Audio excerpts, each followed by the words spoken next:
নমস্কাৰ সকলোকে মোৰ অন্যতা মিনি ব্লগলৈ স্বাগতম জনাইছোঁ। ৰাতিপুৱাই দুইজনে চাহ খাব লৈছোঁ, লাল চাহ লগতে কেক আৰু মিঠাই।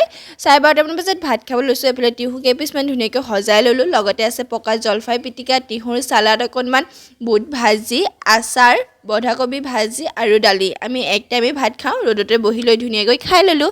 তাৰপিছতে পকা জলফাই খালোঁ, এফালে জলকীয়া নিমখ লগাই, আৰু ৰ'দত বহি টেঙা খোৱা মজাই বেলেগ। তাৰপিছত চিনেমা চাবলৈ ওলালোঁ।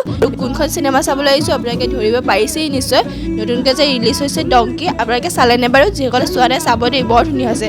সন্ধিয়া সময়ত এইফালে চিকেন চাওমিন আনি দিলে, তাকে খালোঁ। তাৰপিছত আকৌ খালোঁ ৰসমলাই। আজি মানে মিঠা খায়ে থকা হৈছে আৰু ৰসমলাই খাই বহুত ভাল লাগে। তাৰপিছতে ডিনাৰ কৰিবলৈ ল'লোঁ, আৰু ডিনাৰত কি আছে আপোনালোকে আগৰ মিনি ব্লগটো চাইছেনে বাৰু? তাতে গম পাব কি আছে। মই ডেছক্ৰিপশ্যনতে লিংকটো দি দিম, চাই ল'ব। আৰু নতুনকৈ যদি মোৰ ভিডিঅ'টো কোনোবাই চাই আছে তেতিয়াহ'লে চেনেলটো যদি ছাবস্ক্ৰাইব কৰে ছাবস্ক্ৰাইব কৰি ল'ব। ভিডিঅ'টো কেনেকুৱা পালে কমেণ্ট কৰি জনাব। বাই।